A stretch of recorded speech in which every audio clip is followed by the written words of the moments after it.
Scène 12. Créon, avais-tu parlé de ton projet à quelqu'un? Antigone: non. Créon: as-tu rencontré quelqu'un sur ta route? Antigone: non, personne. Créon: tu es bien sûr? Antigone: oui. Créon: alors, écoute, tu vas rentrer chez toi, te coucher, dire que tu es malade, que tu n'es pas sorti depuis hier. Ta nourrice dira comme toi. Je ferai disparaître ces 3 hommes. Antigone: pourquoi? Puisque vous savez bien que je recommencerai. Un silence. Ils se regardent. Créon: pourquoi as-tu tenté d'enterrer ton frère? Antigone: je le devais. Créon: je l'avais interdit. Antigone, doucement: je le devais tout de même. Ceux qu'on n'enterre pas errent éternellement sans jamais trouver de repos. Si mon frère vivant était rentré harassé d'une longue chasse, je lui aurais enlevé ses chaussures, je lui aurais fait à manger, je lui aurais préparé son lit. Polynice aujourd'hui a achevé sa chasse. Il rentre à la maison où mon père et ma mère, et Éthéocle aussi, l'attendent. Il a droit au repos. Créon: c'était un révolté et un traître, tu le savais. Antigone: c'était mon frère. Créon: tu avais entendu proclamer l'édit au carrefour, tu avais lu l'affiche sur tous les murs de la ville? Antigone: oui. Créon: tu savais le sort qui était promis à celui, quel qu'il soit, qui oserait lui rendre les honneurs funèbres? Antigone: oui, je le savais. Créon: tu as peut-être cru que d'être la fille d'Oedipe, la fille de l'orgueil d'Oedipe, c'était assez pour être au-dessus de la loi. Antigone: non. Je n'ai pas cru cela. Créon: la loi est d'abord faite pour toi, Antigone, la loi est d'abord faite pour les filles des rois. Antigone: si j'avais été une servante en train de faire sa vaisselle, quand j'ai entendu lire l'édit, j'aurais essuyé l'eau grasse de mes bras et je serais sorti avec mon tablier pour aller enterrer mon frère. Créon: ce n'est pas vrai.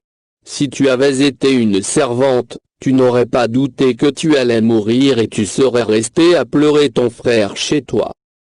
Seulement tu as pensé que tu étais de race royale, Magnace est la fiancée de mon fils, et que, quoi qu'il arrive, je n'oserais pas te faire mourir.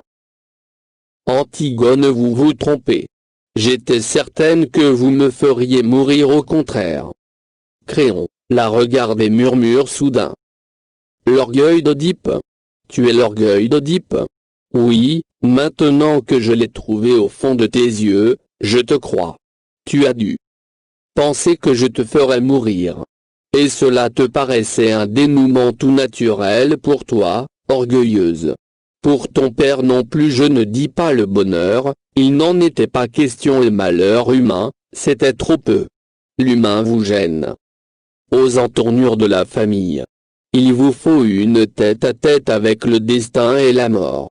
Et tuer votre père et coucher avec votre mère et apprendre tout cela après, avidement, mot par mot. Quel breuvage, hein, les mots qui vous condamnent.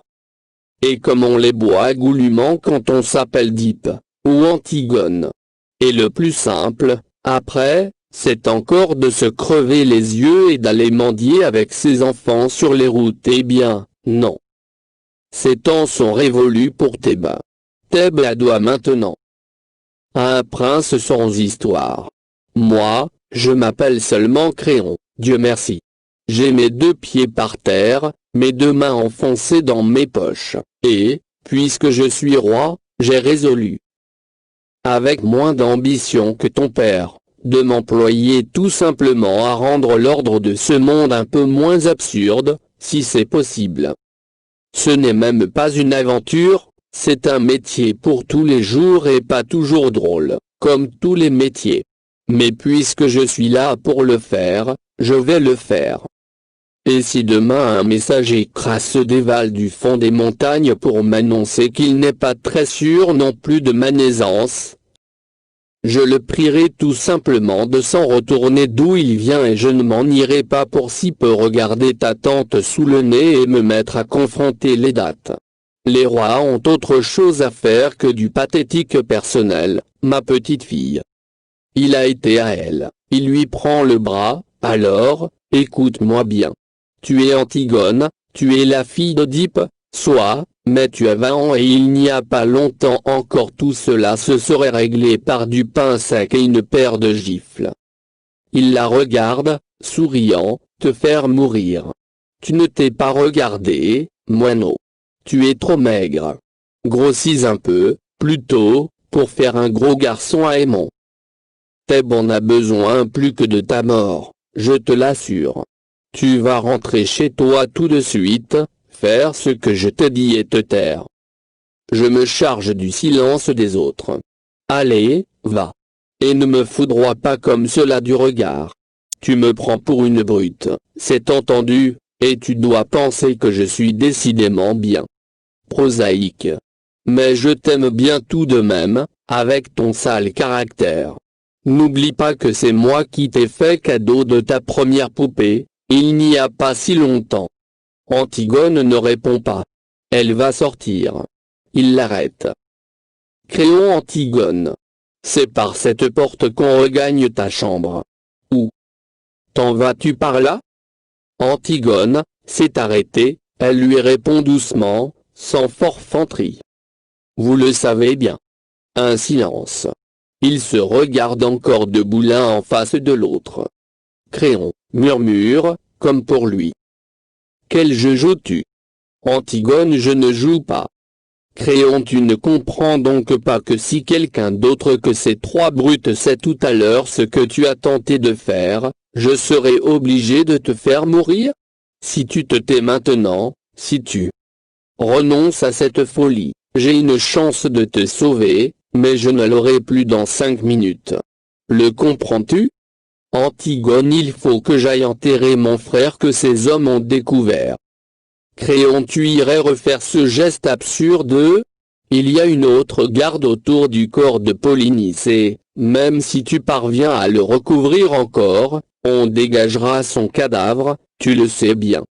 Que peux-tu donc sinon t'ensanglanter encore les onglettes? Faire prendre? Antigone. Rien d'autre que cela, je le sais. Mais cela, du moins, je le peux. Et il faut faire ce que l'on peut. Créon, tu y crois donc vraiment, toi, à cet enterrement dans les règles? Point d'interrogation à cette ombre de ton frère condamné à errer toujours si on ne jette pas sur le cadavre un petit peu de terre avec la formule du prêtre? Tu leur as déjà entendu la réciter, ô prêtre de Thèbes, la formule? Tu as vu ces pauvres têtes d'employés fatigués écourtant les gestes, avalant les mots, bâclant ce mort pour en prendre un autre avant le repas de midi? Antigone, oui, je les ai vus. Créon, est-ce que tu n'as jamais pensé alors que si c'était un être que tu aimais vraiment, qui était là, couché dans cette boîte, tu te mettrais à hurler tout d'un coup? À leur crier de se taire, de s'en aller? Antigone, si, je l'ai pensé.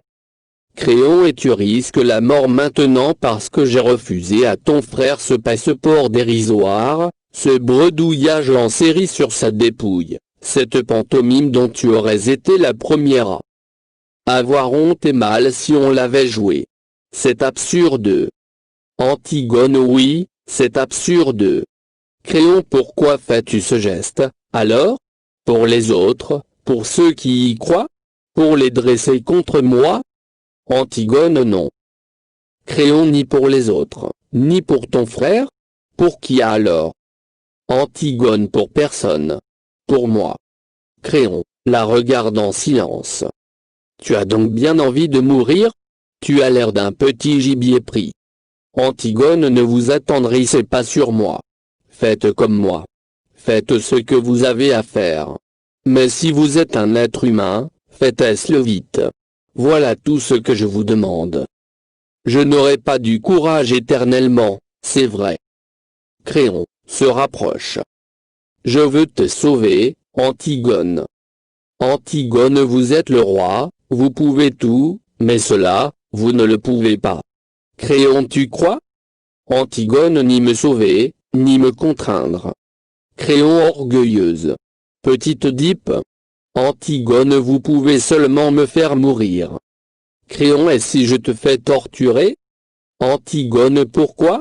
Pour que je pleure, que je demande grâce, pour que je jure tout ce qu'on voudra, et que je recommence après, quand je n'aurai plus mal. Créon lui serre le bras. Écoute-moi bien. J'ai le mauvais rôle, c'est entendu, et tu as le bon. Et tu le sens. Mais n'en profite tout de même pas trop, petite peste. Si j'étais une bonne brute ordinaire de tyran, il y aurait déjà longtemps qu'on t'aurait arraché la langue, tiré les membres aux tenailles, ou jeté dans un trou. Mais tu vois dans mes yeux quelque chose qui hésite.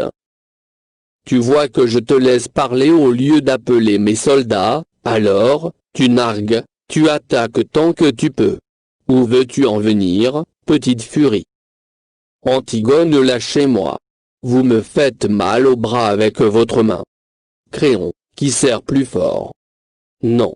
Moi, je suis le plus fort comme cela, j'en profite aussi. Antigone pousse un petit cri.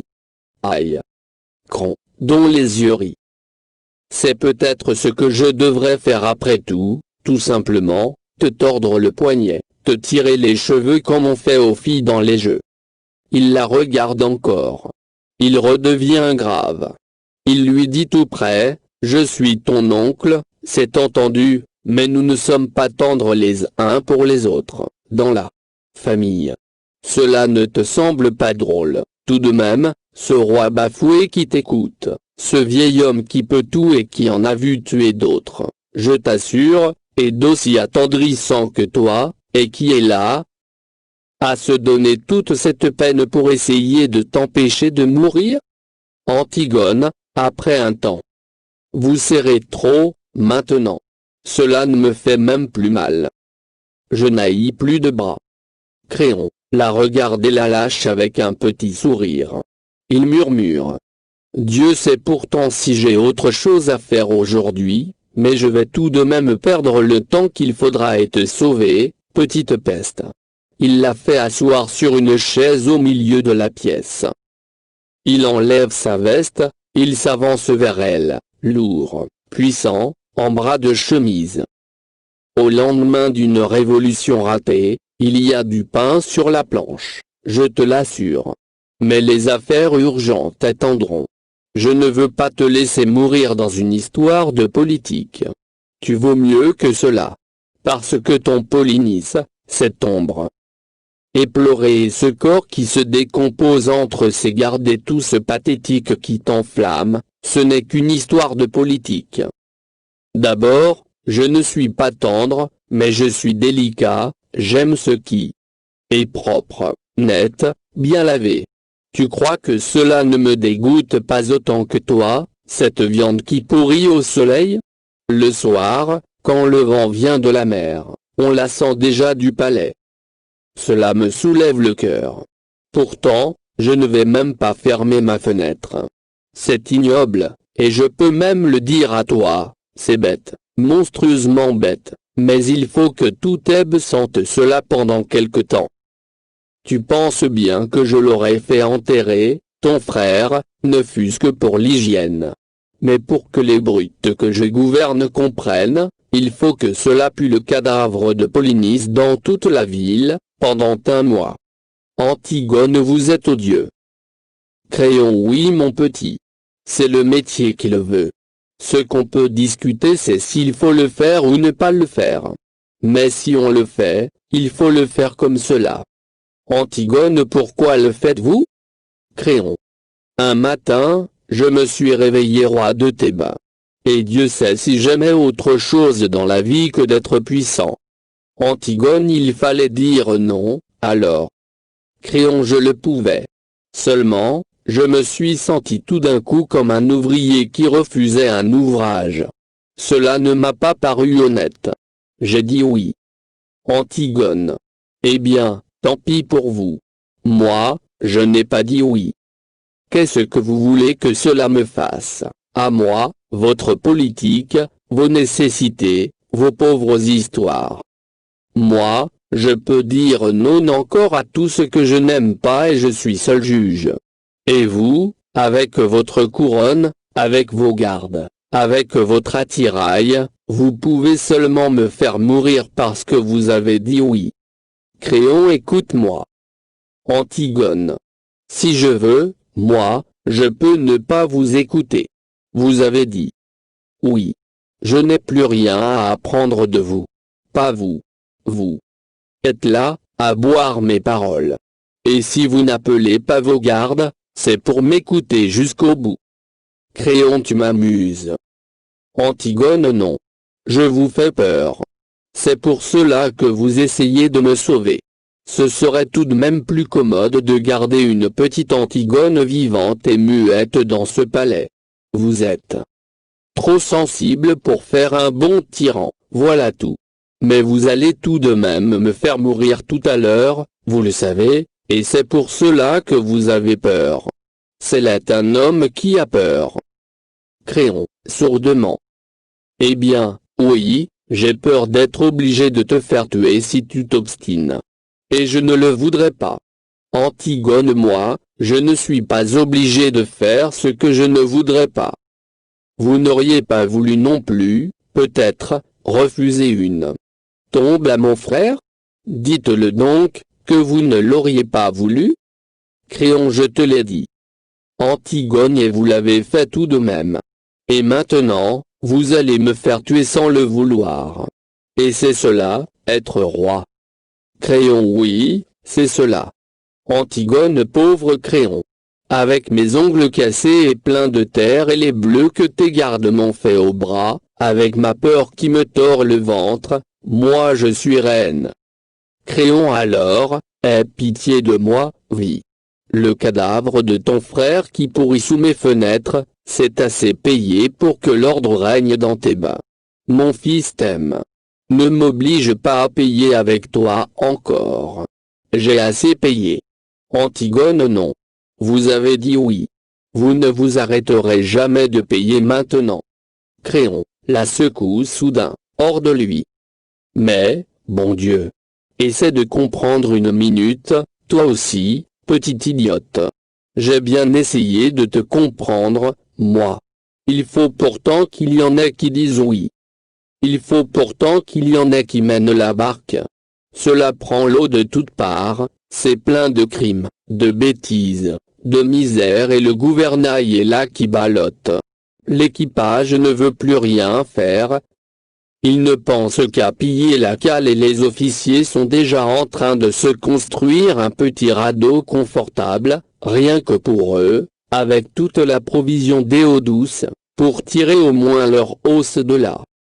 Et le mât craque, et le vent siffle, et les voiles vont se déchirer, et toutes ces brutes vont crever toutes ensemble, parce qu'elles ne pensent qu'à leur peau, à leur précieuse peau et à leurs petites affaires.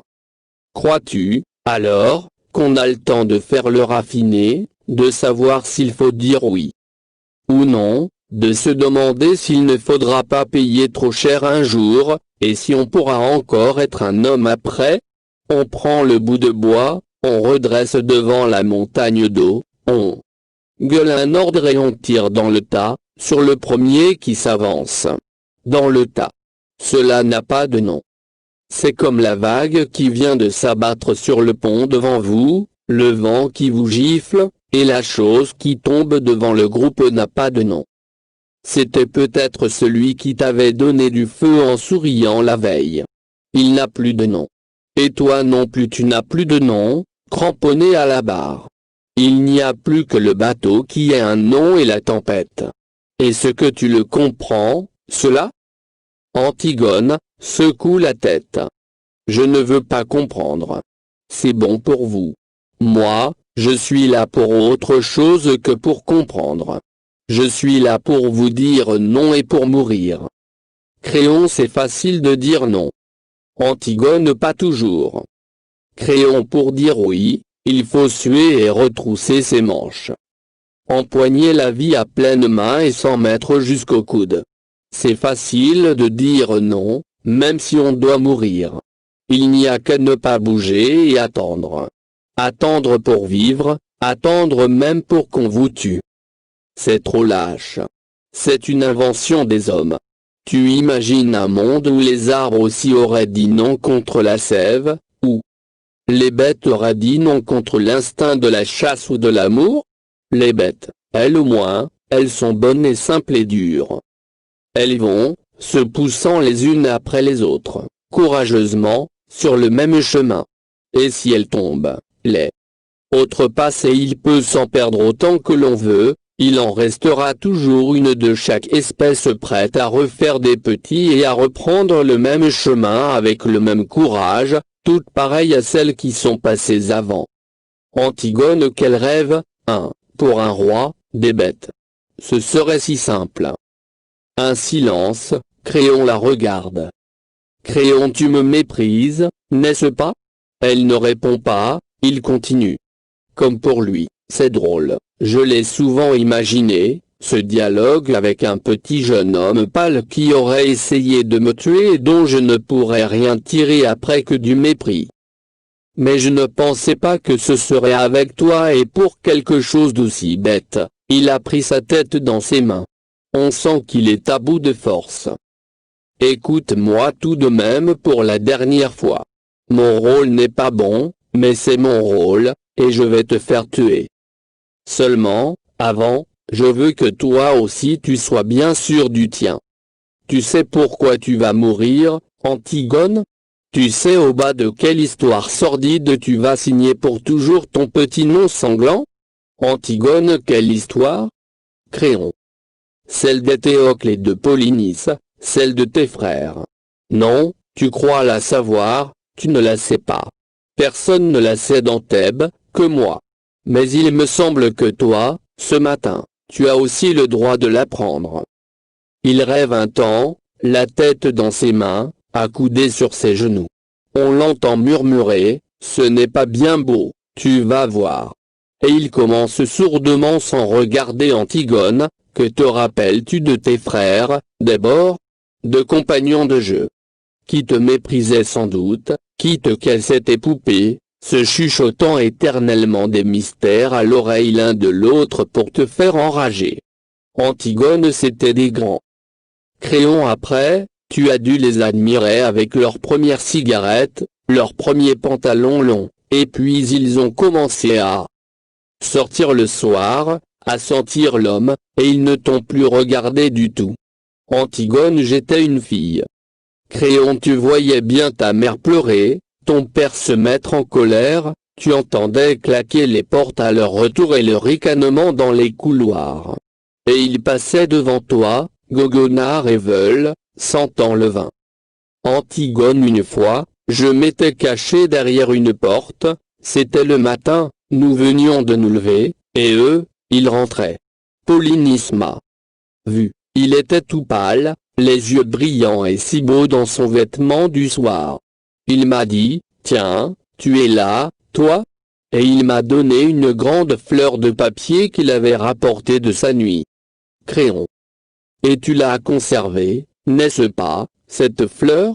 Et hier, avant de t'en aller, tu as ouvert ton tiroir et tu l'as regardée, longtemps, pour te donner du courage? Antigone, tressaille. Qui vous a dit cela? Créon, pauvre Antigone, avec ta fleur de cotillon. Sais-tu qui était ton frère? Antigone, je savais que vous me diriez du mal de lui en tout cas. Créon, un petit fêtard imbécile, un petit carnassier dur et sans âme, une petite brute tout juste bonne à aller plus vite que les autres avec ses voitures, à dépenser plus d'argent dans les bars. Une fois, j'étais là, ton père venait de lui refuser une grosse somme qu'il avait perdue au jeu, il est devenu tout pâle et il a levé le poing en criant un mot ignoble. Antigone, ce n'est pas vrai. Créon, son poing de brute a tout volé dans le visage de ton père. C'était pitoyable.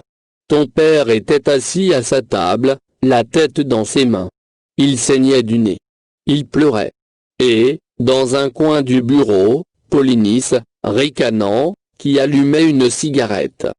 Antigone, supplie presque maintenant. Ce n'est pas vrai. Créon, rappelle-toi, tu avais 12 ans. Vous ne l'avez pas revu pendant longtemps. C'est vrai, cela? Antigone, sourdement. Oui, c'est vrai. Créon, c'était après cette dispute.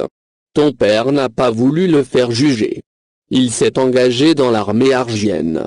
Et, dès qu'il a été chez les Argiens, la chasse à l'homme a commencé. Contre ton père, contre ce vieil homme qui ne se décidait pas à mourir, à lâcher son royaume.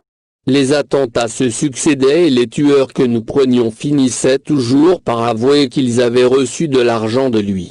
Pas seulement de lui, d'ailleurs. Car c'est cela que je veux que tu saches, les coulisses de ce drame où tu brûles de jouer un rôle, la cuisine. J'ai fait faire hier des funérailles grandioses à Éthéocle. Éthéocle est un héros et un saint pour Thèbes maintenant. Tout le peuple était là. Les enfants des écoles ont donné tous les sous de leur tirelire pour la couronne, des vieillards, faussement émus, ont magnifié, avec des trémolos dans la voix, le bon frère, le fils d'Oedipe, le prince royal. Moi aussi, j'ai fait un discours. Et tous les prêtres de Thèbes au grand complet, avec la tête de circonstance. Et les honneurs militaires il fallait bien. Tu penses que je ne pouvais tout de même pas m'offrir le luxe d'une crapule dans les deux camps. Mais je vais te dire quelque chose, à toi, quelque chose que je sais seul, quelque chose d'effroyable, Éthéocle, ce prix de vertu, ne valait pas plus cher que Polynice. Le bon fils avait essayé, lui aussi, de faire assassiner son père, le prince loyal avait décidé, lui aussi, de vendre Thèbes au plus offrant. Oui, crois-tu que c'est drôle? Cette trahison pour laquelle le corps de Polynice est en train de pourrir au soleil, j'ai la preuve maintenant qu'Éthéocle, qui dort dans son tombeau de marbre, se préparait, lui aussi, à la commettre.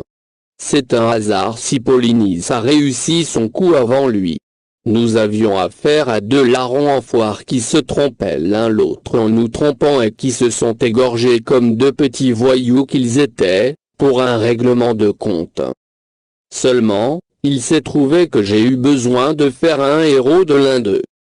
Alors, j'ai fait rechercher leurs cadavres au milieu des autres. On les a retrouvés embrassés pour la première fois de leur vie sans doute. Ils s'étaient embrochés mutuellement, et puis la charge de la cavalerie argienne leur avait passé dessus. Ils étaient en bouillie, Antigone, méconnaissable. J'ai fait ramasser un des corps, le moins abîmé des deux, pour mes funérailles nationales, et j'ai donné l'ordre de laisser pourrir l'autre où il était. Je ne sais même pas lequel. Et je t'assure que cela m'est bien égal. Il y a un long silence, ils ne bougent pas, sans se regarder. Puis Antigone dit doucement. Antigone, pourquoi m'avez-vous raconté cela? Créon se lève, remet sa veste. Créon, valait-il mieux te laisser mourir dans cette pauvre histoire? Antigone, peut-être. Moi, je croyais. Il y a un silence encore. Créon s'approche d'elle. Créon, qu'est-ce que tu vas faire maintenant? Antigone se lève comme une somnambule. Je vais remonter dans ma chambre. Créon, ne reste pas trop seul. Va voir Aimon, ce matin. Marie-toi vite. Antigone, dans un souffle. Oui. Créon, tu as toute ta vie devant toi. Notre discussion était bien noiseuse, je t'assure. Tu as ce trésor, toi, encore. Antigone. Oui. Créon, rien d'autre ne compte. Et tu allais le gaspiller. Je te comprends, j'aurais fait comme toi à 20 ans. C'est pour cela que je buvais tes paroles. J'écoutais du fond du temps un petit Créon maigre et pâle comme toi et qui ne pensait qu'à tout donner lui aussi. Marie-toi vite, Antigone, sois heureuse. La vie n'est pas ce que tu crois. C'est une eau que les jeunes gens laissent couler sans le savoir, entre leurs doigts ouverts. Ferme tes mains, vite. Retiens-la.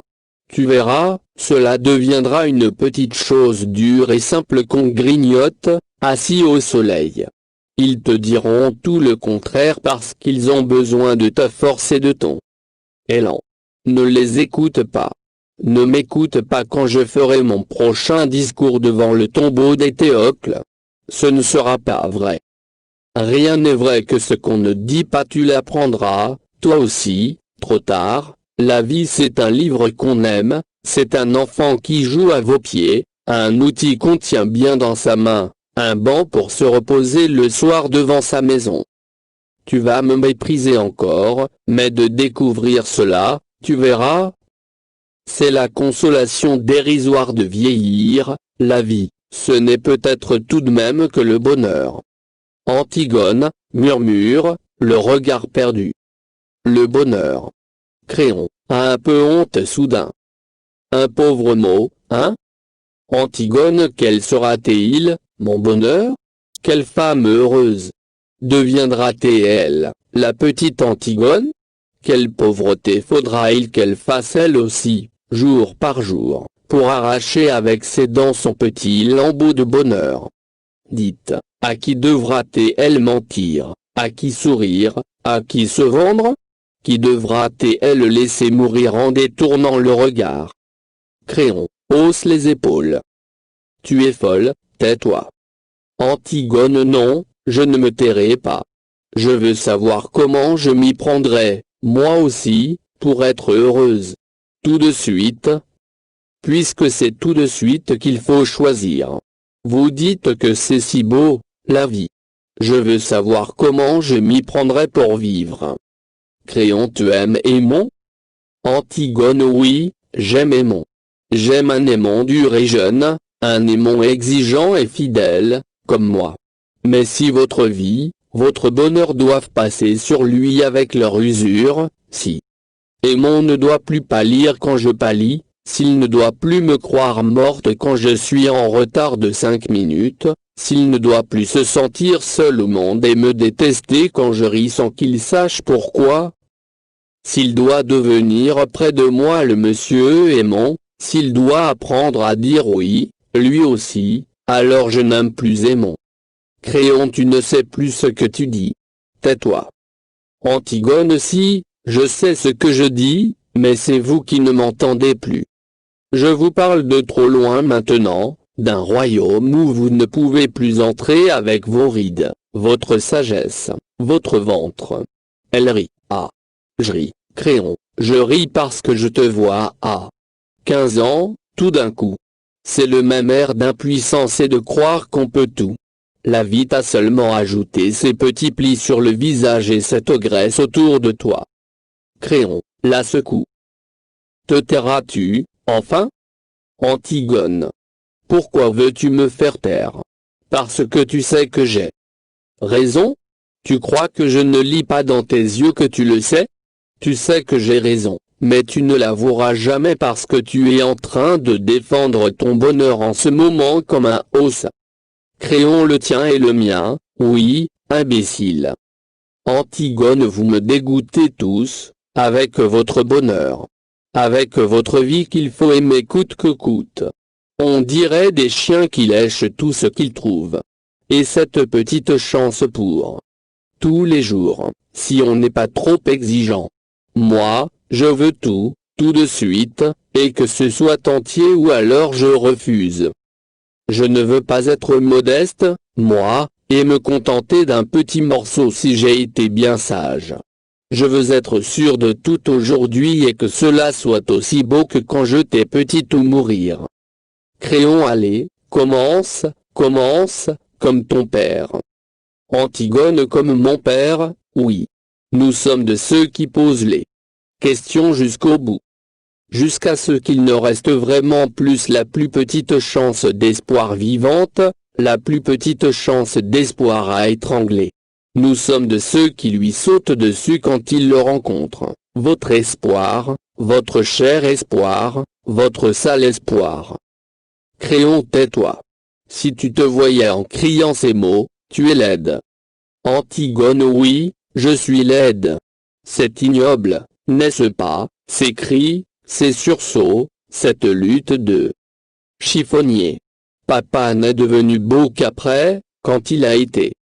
Bien sûr, enfin, qu'il avait tué son père, que c'était bien avec sa mère qu'il avait couché, et que rien, plus rien ne pouvait le sauver. Alors, il s'est calmé tout d'un coup, il a eu comme un sourire, et il est devenu beau. C'était fini.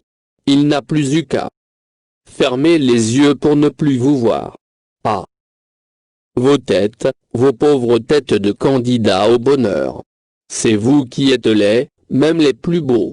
Vous avez tous quelque chose de laid au coin de l'œil ou de la bouche. Tu l'as bien dit tout à l'heure, Créon, la cuisine. Vous avez des têtes de cuisinier. Créon, lui broie le bras. Je t'ordonne de te taire maintenant, tu entends? Antigone, tu m'ordonnes, cuisinier? Tu crois que tu peux m'ordonner quelque chose? Créon, l'antichambre est pleine de monde. Tu veux donc te perdre? On va t'entendre. Antigone. Eh bien, ouvre les portes. Justement, ils vont m'entendre. Créon, qui essaie de lui fermer la bouche de force. Vas-tu te faire, enfin, bon Dieu? Antigone, se débat.